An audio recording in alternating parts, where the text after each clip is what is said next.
अगर आपका IVF cycle चालू है और आपके 5th डे के स्कैन पे डॉक्टर ने बताया आपको कि आपके 1 या 2 ही फॉलिकल्स बढ़ रहे हैं, तो ऐसे केस में आपने साइकिल कंटिन्यू करना है या कैंसिल करना है।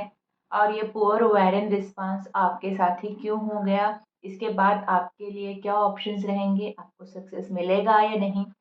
तो इन्हीं सारे क्वेश्चंस के आंसर्स के लिए आपको ये वीडियो एंड तक देखना पड़ेगा। हाय, मैं डॉक्टर मंजुश्री कोठेकर हूँ। मैं एक आईवीएफ स्पेशलिस्ट हूँ।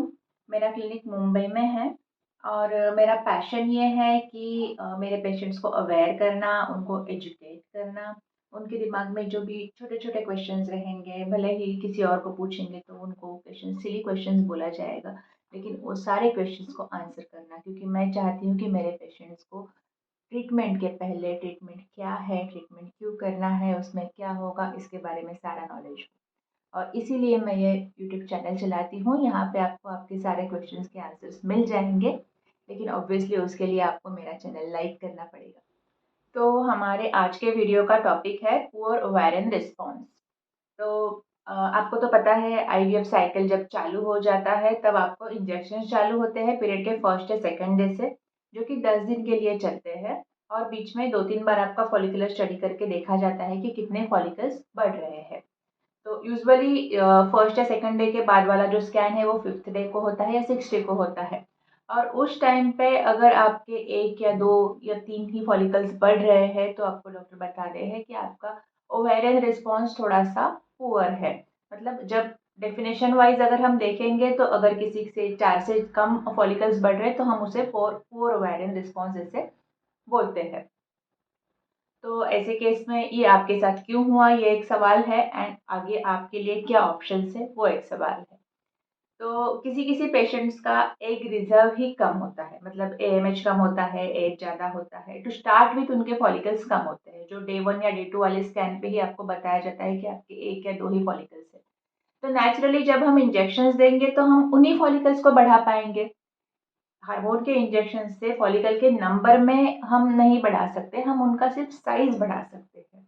तो अगर आपके टू स्टार्ट विथ कम ही फॉलिकल थे तो नेचुरली आपके कम ही फॉलिकल्स बढ़ेंगे। तो ऐसे केसेस में पुअर ओवेरियन रिस्पॉन्स एक्सपेक्टेड ही रहेगा। सेकंड सिनेरियो ये हो सकता है कि किसी पेशेंट के फॉलिकल्स तो अच्छे हैं, नंबर में है, एएमएच भी अच्छा है, लेकिन जो इंजेक्शंस दिए उसके बाद 5th डे के बाद देखा तो देखा गया कि सारे फॉलिकल्स रिस्पॉन्ड नहीं कर रहे हैं, उसमें से कम फॉलिकल्स 1 या 2 ही फॉलिकल्स हैं जो आगे बढ़ रहे हैं। तो ऐसे पेशेंट्स में, सेकंड टाइप के पेशेंट्स में कभी-कभी हो सकता है कि हम नेक्स्ट साइकिल में ज़्यादा हार्मोन का डोज़ लेके या डिफरेंट कॉम्बिनेशन ट्राई करके हार्मोन का हम एक ट्रायल दे सकते हैं, और हो सकता है कि वैसे ट्रायल में उनके सारे बाकी के सारे फॉलिकल्स भी रिस्पॉन्स दे दे और उनका ओवेरियन रिस्पॉन्स अच्छा आए। लेकिन फर्स्ट सिनेरियो के पेशेंट्स में जहाँ पे एग रिजर्व ही कम है, वहाँ पे हम सेकंड साइकिल में फिर से अलग डोज से ट्राई करेंगे या अलग type of combination of injection से ट्राई करेंगे, तो भी हो सकता है कि सिमिलर रिस्पॉन्स ही आए।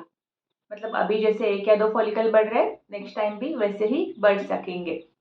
तो इसीलिए आपको यही समझाया जाता है कि अगर एक रिज़र्व कमी है तो साइकिल कैंसल करके नेक्स्ट साइकिल में हमें और कुछ नया कुछ मिलने का चांस कम है तो हम कंटिन्यू ही कर सकते हैं।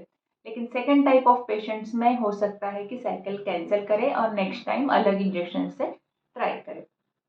अभी पुअर ओवेरियन रिस्पॉन्स है तो क्या सक्सेस मिलने का चांस 0% है? तो ऐसे कुछ नहीं है। अल्टीमेटली हमें प्रेगनेंसी रहने के लिए एक एम्ब्रियो चाहिए जो अच्छा होना चाहिए, और उसके लिए एक एग चाहिए जो अच्छा होना चाहिए। तो अगर आपका एक ही फॉलिकल बढ़ रहा है, लेकिन उसमें जो एग है वो अच्छा है, तो उससे हमें अच्छे क्वालिटी का एम्ब्रियो मिलेगा, तो ऑब्वियसली सक्सेस मिलने का चांस वहाँ पे भी रहेगा।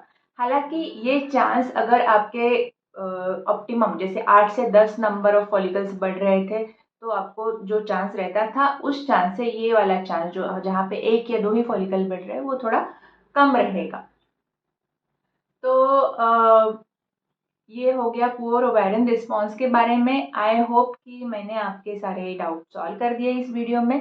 लेकिन इसके बाद भी अगर आपको कोई क्वेश्चंस है तो आप मुझे इस कमेंट में लिख सकते हो, या फिर अगर आपको कंसल्टेशन के लिए आना है तो मेरा क्लिनिक मुंबई में है और यूट्यूब से आने वाले पेशेंट्स को मेरा क्लिनिक में फर्स्ट कंसल्टेशन हमेशा फ्री रहेगा।